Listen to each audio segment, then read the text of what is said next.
영화평론가 안치홍과 함께 하시겠습니다. 영화의 시작은 뒤통수였다.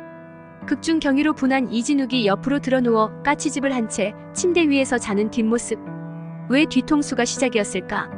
재미, 의미, 감각 등 여러 기준에 따른 정말 많은 선택이 가능했을 텐데 이광국 감독의 의도를 짐작할 수 없었다.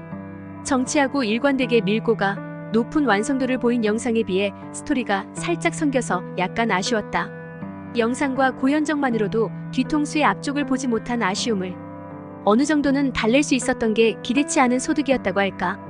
호랑이. 제목에도 들어있는 호랑이는 이 영화 호랑이보다 무서운 겨울 손님을 이해하는 핵심 키워드다.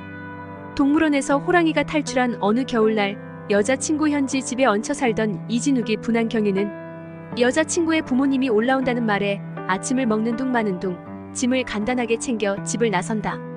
변변한 직업 없이 대리운전으로 근근히 살아가는 처지라 여자친구 부모님께 당당하게 인사를 드릴 수 없었던 경유는 이틀 뒤에 돌아올 요량으로 단촐한 캐리어를 들고 어디론가 향한다. 관객이 곧 알게 되듯이 여자친구의 부모님 운우는 무능한 경유를 떠나보내기 위한 거짓말이었다. 여자가 남자에게 아침밥을 한 상 잘 차려 먹이고 호랑이 조심하라고 걱정하며 배웅하는 장면은 처음에도 그렇지만 나중에 더 애틋하게 기억된다. 극중 류현경과 이진욱의 사랑은 가난한 이들의 사랑이다. 류현경은 대형 서점의 비정규직 점원으로 추정되고 이진욱은 고정된 직업을 가져본 적이 없이 대리운전을 거의 본업으로 삼아 살아가는 프레카리아트이다. 사랑에서 어쩌면 호환마마보다 더 무서운 게 가난이다. 여자 입장에서 생각해보자. 한 달 전에 비정규직으로나마 일하던 직장에서 잘린 데다 집주인은 방세를 올려달라고 한다. 같이 사는 남자 사랑하는 그 사람은 직업이라곤 가져본 적이 없이 그때그때 대리운전으로 살아가는 제 입에 풀칠하기도 어려운 사실상 무능력자이다.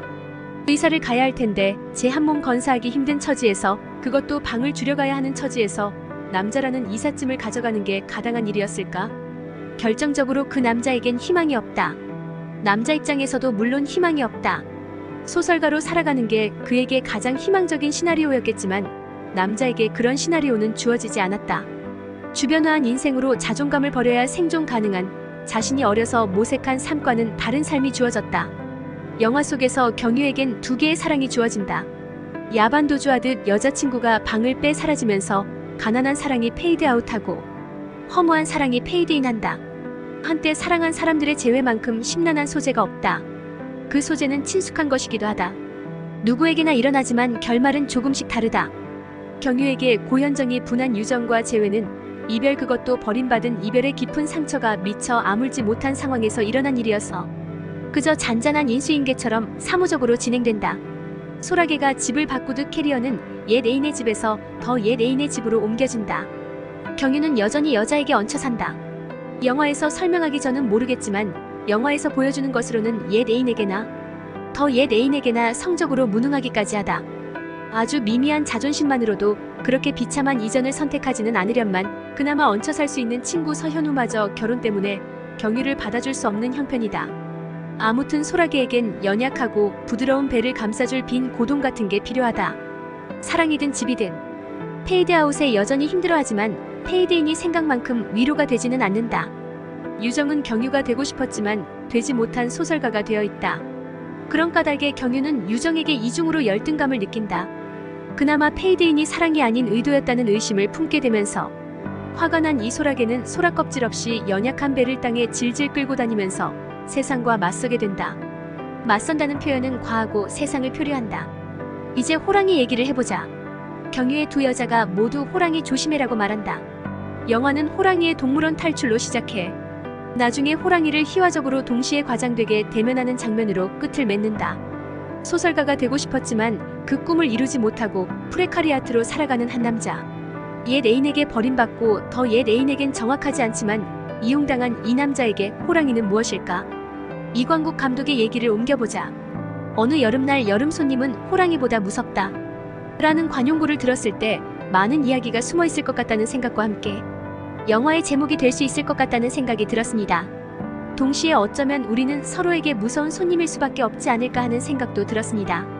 부지런히 생각하고 시나리오를 쓰면 겨울에는 촬영을 시작할 수 있지 않을까 하는 마음에 겨울 손님으로 바꾸어 제목을 정했습니다. 그렇게 제목이 정해지고 나니 다양한 생각들이 하나씩 떠올랐습니다. 먼저 어느 겨울날 호랑이 한 마리가 동물원에서 탈출하게 되고 한 남자가 알 수 없는 이유로 여자친구에게 버림을 받는 그림이 그려졌습니다. 이런 생각이 하나씩 꼬리를 물고 이어진 것 같습니다. 이 시기에 저는 저의 비겁함에 대한 생각을 많이 하고 있었습니다. 사람들 사이에서 혹은 어떤 상황 앞에서, 어떤 일 앞에서 두려움 때문에 비겁하게 도망친 적이 많았다는 생각을 하게 되었고, 어렵더라도 그 두려움 앞에서 도망치지 않고 당당하게 마주했으면 하는 바람을 자연스럽게 이야기 안에 담고 싶었습니다. 경유라는 비겁한 한 남자가 어떤 여정을 통해 결국은 자신의 두려움을 대면하면서 이야기가 끝나면 좋겠다고 생각했습니다. 이야기 안을 떠도는 호랑이의 존재는 우리 안에 있는 여러 가지 두려움에 대한 은유입니다. 영화의 엔딩에 경유가 마주하는 호랑이는 경유 안에 있는 두려움이며 그것을 온전히 대면하는 장면이라고 생각합니다. 좀 길지만 모두 옮겼다. 결국 호랑이는 두려움의 은유이다. 주인공 경유는 비겁한 남자이고 영화적 전개를 통해 마지막에 자신의 두려움을 대면한다는 구성이다. 감독의 생각을 통해 알 수 있는 건 이 영화는 포스터가 보여주는 외양과 달리 사랑보다는 존재를 다룬다. 남녀의 이야기가 아니라 남자의 이야기라고도 할 수 있다. 우선 드는 생각은 주인공이 비겁한 남자인가? 내가 보기에 그는 비겁하지 않다. 재능이 없고 무능력할 뿐이지 결코 비겁하지는 않다. 그는 당당하게 세상에 맞서 싸우지는 못하지만 그렇다고 세상에서 도망 다니지는 않는다. 자신의 방식으로 무력한 실존을 담담하게 받아들이는 모습에서 나는 비겁을 연상하지 못했다. 다음으로 호랑이는 두려움의 은유인가? 사르트르가 남긴 타인이 지옥이란 유명한 말, 감독도 우리는 서로에게 무서운 손님일 수밖에 없지 않을까라고 비슷한 말을 했다. 왜 설득력은 동물원을 탈출한 호랑이에서는 발견되지 않는다. 동물원을 탈출한 호랑이가 두려움의 은유가 되기는 힘들다. 탈출한 호랑이는 크나큰 두려움에 휩싸인 관점에 따라 연약한 존재이기 때문이다. 시베리아의 야생 호랑이나 조선시대 인간과 공존한 호환의 주인공. 호랑이와 동물원을 탈출한 호랑이 사이에는 현격한 차이가 있다. 특히 은유로 사용됐다면 그 차이는 더 극명해진다.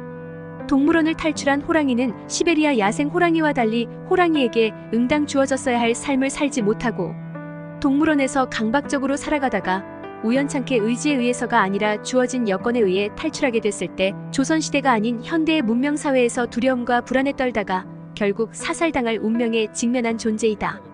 동물원을 탈출한 호랑이는 경유가 마주대하는 두려움의 은유가 아니라 오히려 경유 자체의 은유에 가까운 셈이다. 일관되지 못하고 다소 어긋난 호랑이에 대한 이러한 관점은 관객으로 하여금 엔딩 크레딧을 보며 어쩐지 뭔가 온전하지 못하다는 느낌을 갖게 한다. 영화 또한 텍스트이기에 지향하는 성격에 조응하는 내적 문법을 완벽하게 갖췄을 때 비로소 좋은 영화라는 평을 들을 기본 조건을 갖추게 된다. 노인과 바다. 어네스트 해밍웨이의 소설 노인과 바다는 이 영화에서 호랑이의 버금가는 키워드이다. 결론적으로 동물원을 탈출한 호랑이와 마찬가지로 썩 좋은 선택은 아니었다. 이광국 감독이 좋아하는 소설인 건 상관없지만 중요한 의미 요소로 채택할 때는 노인과 바다에 대해 조금 더 고민했어야 하지 않았을까? 물론 우리는 결국 실패할 수밖에 없지만 그럼에도 불구하고 순간을 인생을 어떻게 살아야 하는지에 대한 태도가 노인과 바다 안에 담겨 있다고 볼 수도 있다. 그러나 내가 보기에 노인과 바다는 실패를 이야기하지 않는다. 오히려 그 반대다. 해밍웨이는 마초 작가로 알려져 있으며 노인과 바다에는 그러한 마초적 성취 욕구와 기념비적 서사의 추구가 담겨 있다. 감독과 나의 생각 중 어느 게 더 합당한지 알 수 없지만 적어도 이러한 혼선이 존재한다면 소품 노인과 바다의 이미지 또한 흔들리게 되고 만다. 나아가 노인과 바다의 노인의 여정과 경유의 여정이 닮아있다라는 생각은 오해다. 노인과 바다의 노인은 승리자인 반면 호랑이보다 무서운 겨울 손님의 청년은 감독의 표현으로는 비겁자이고 내 의견으론 슬픔을 일상화한 평범한 동시에 분열된 현대인이다. 여정만이 닮아있을 수는 있지만 문학과 예술의 영역에서 주체의 성격을 배제한 객관적 의미 노출은 불가능하다. 게다가 노인과 바다는 노인은 사자 꿈을 꾸고 있었다로 끝난다. 물론 호랑이나 사자나 둘 다 고양이과 동물이긴 하다만 고현정을 위한 고현정의 영화. 비겁한 남자가 페이드아웃과 페이드인의 연속된 사랑과 피곤한 일상을 통해 종국의 두려움을 대면하게 된다는 줄거리보다 소설가이지만 글을 쓰지 못하게 된 슬픔의 후광을 왕관처럼 지닌 알코올 중독자 여자가 옛 남자의 페이드아웃한 공간을 페이드인하고 들어가며 얼기설기 삶의 조각들을 움켜쥐는 모습이 더 가슴에 남았다. 경륜을 보여주는 고현정의 연기는 영화 내내 빛을 발했는데 경유의 진욱의 캐리어 앞에서 짓는 알 수 없는 표정과 몸짓 말고도 많은 장면이 기억에 남았다. 얼굴을 보여주지 않은 채 아파트 벤치에 펜과 공책을 들고 앉은 시자로 구부러진 모양의 실루엣. 이진욱과 헤어진 뒤 계단을 내려와 뒤돌아보는 모습. 자신의 집에서 의자에 앉은 이진욱을 바닥에 앉은 채 몸 뒤에서 끌어안은 장면. 그 장면에서 고현정의 얼굴은 보이지 않고 이진욱을 감싸 안은 팔만 처연하게 노출된다. 노인과 바다와 연결지은 고현정의 이미지는 무리에서 쫓겨나 홀로 사바나를 배회하는 암사자가 고단한 몸짓으로 사냥감을 바라보는 모습이라고 해도 좋겠다. 자주 언급된 한우 장면에서는 이진욱뿐만 아니라 서현우의 아무것도 안 한 연기가 눈길을 끌었다는 감상을 덧붙인다. 공간 분할과 선화룡의 영상. 영상의 미학은 영화의 전편을 지배했다.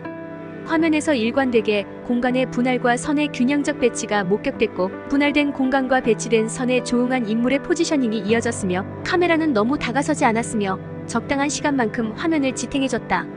공간 분할과 선의 배치가 집착으로 보일 만큼 시종 관철되어 자칫 불편할 수 있었지만 다른 측면의 절제와 맞물려 불편을 초래하지는 않았다. 이 영상에 대해 이 감독은 정확하면서도 여백이 살아있는 샷들로 채웠다고 했는데 그 이상이었다.